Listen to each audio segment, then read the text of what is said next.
Hi soapy friends, today we're going to talk about sodium hydroxide and making our lye solution. First off, let's talk about some of the materials we could use or tools. These are silicone spatulas. These are lye safe, so they can handle the chemical and heat that will happen when we are mixing sodium hydroxide and water. Stainless steel will also work. For your containers, you can use a stainless steel container as well.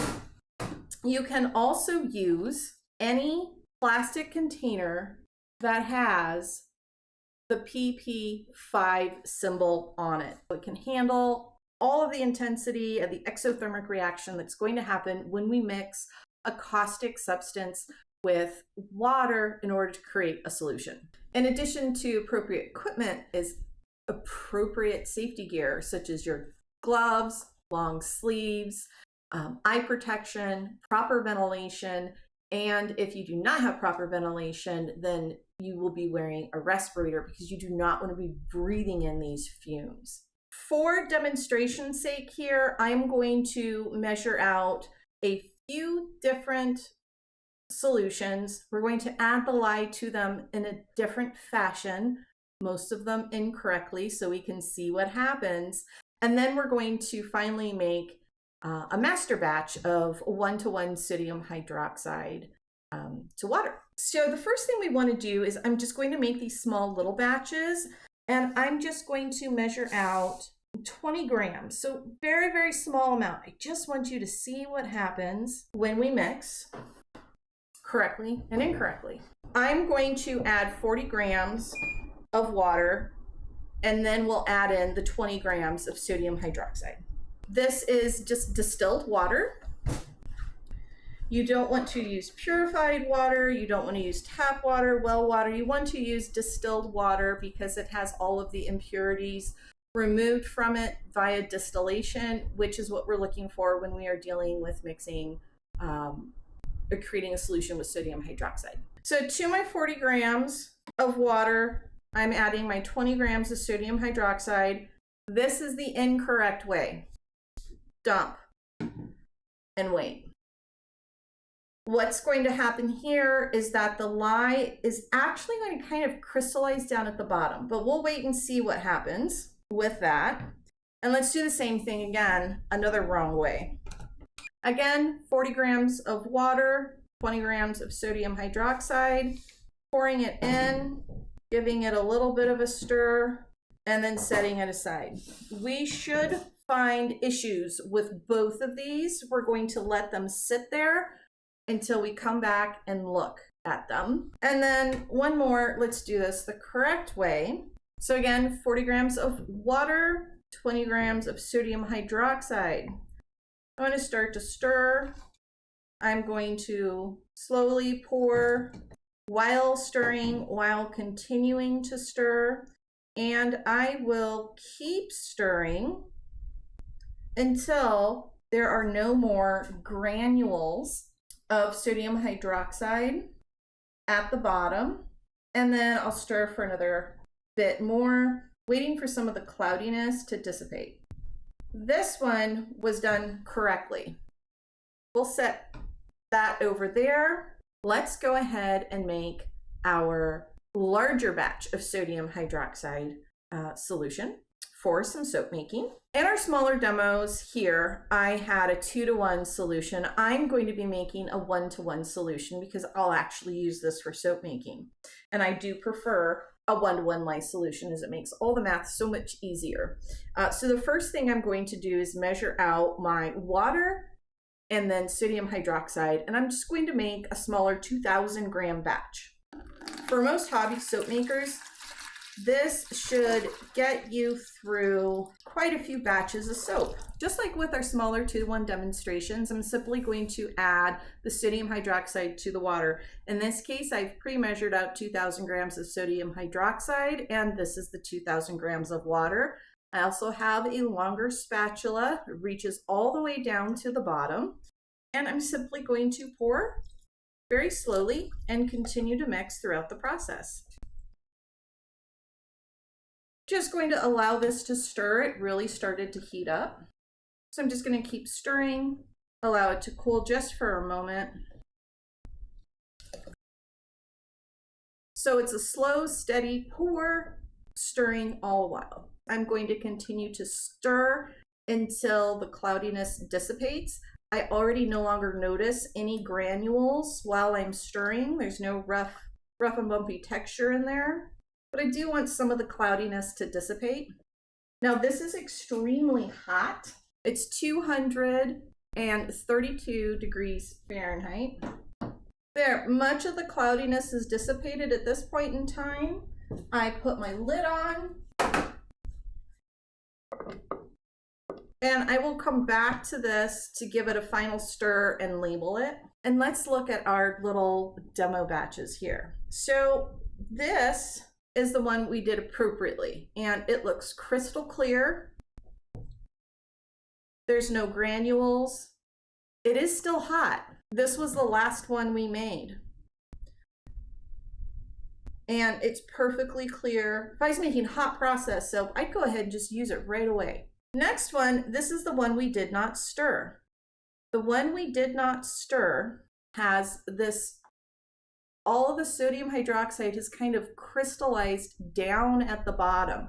Now, we could have walked away for just a moment and then not stirred, and we'd still have this issue.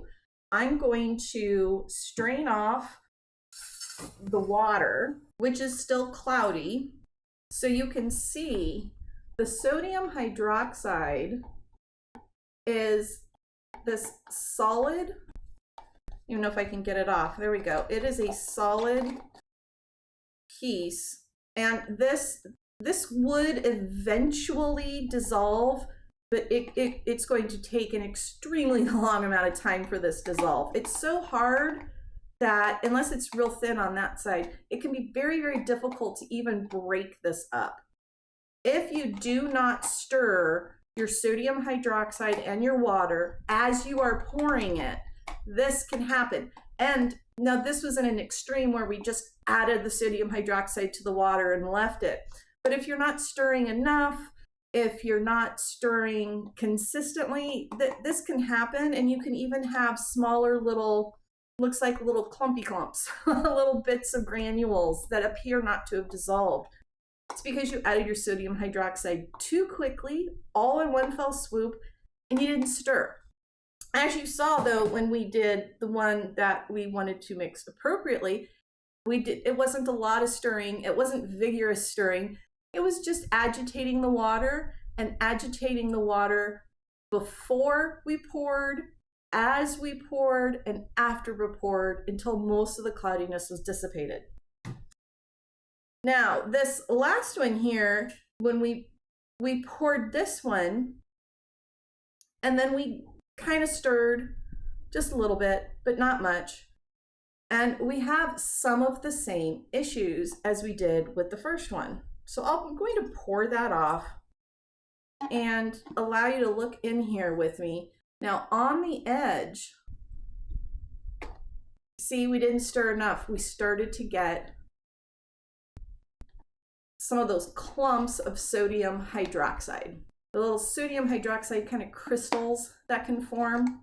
So if you're constantly straining your lye solution, if you're constantly having issues of additional bits, or maybe you're worried that your lye concentration seems weak or anything like that, look into your containers. It could very well be the way you are mixing up your sodium hydroxide, because if you don't stir, or while stirring and continue to stirring, then you're going to end up with undissolved sodium hydroxide at the bottom of your lye solution. Finally, I'd like to talk to you about some cleanup with sodium hydroxide. This is the pitcher that I had the larger amount of sodium hydroxide in, and as I poured, some of the sodium hydroxide granules started kind of sticking to the sides of the pitcher. Just a little bit of static and moisture as the steam was coming up, and that happens, and that's fine. But how do I clean this out? What I'm going to do is I'm going to fill it up with water, and then pour it out 3 times. Just fill it up with water, pour it out, fill up with water, pour it out. After that, all of the sodium hydroxide is going to be washed away, removed, neutralized. It's going to be so diluted, it's no longer dangerous. I will then, assuming the pitcher is dirty from maybe oils or any other contaminants on it, just wash it as I would any other dish. As far as these chunks of sodium hydroxide, what I will do is I will go ahead and try and further dissolve or neutralize them. I don't want to be dumping large chunks like this down a drain because they can, in and of themselves, clog your drain. So I will take both of these, add them to a pitcher of water and let them sit for a few days. Again, that pitcher of water is going to be labeled so no one is hurt by the sodium hydroxide sitting around. If I have extra kind of leftover sodium hydroxide solution ever, if it's a smaller amount, you can go ahead and safely dump this down your drain. Sodium hydroxide is also the active ingredient in drain cleaners. And to do that, I just turn the water on and then pour the solution down the drain with the water running, and it will fully dilute it. If you have much larger quantities or have a significant amount of solid bits of sodium hydroxide that need to be disposed of, you will need to contact your local city and county for proper hazardous chemical disposal methods. All right, soapy friends, we're almost done. Last thing we need to do now that I have all of the pitchers rinsed out and one of them filled with water and dissolving those kind of chunks, I need to clean up my work surface. So, water. I'm spraying everything down with water. You could be wiping up with a wet rag. What this is going to do is to help keep any flakes from floating around and skittering around your space. And finally, I'll spray down with a bottle of vinegar. Whew, vinegar has a strong aroma to it to keep your ventilation on. Vinegar does neutralize sodium hydroxide on surfaces. It is not appropriate to use on your skin. For your skin, you just flush with water until any tingling sensation dissipates. For small exposures, if you have a serious spill and a lot of sodium hydroxide gets on your skin or your eyes, you do need to call 911.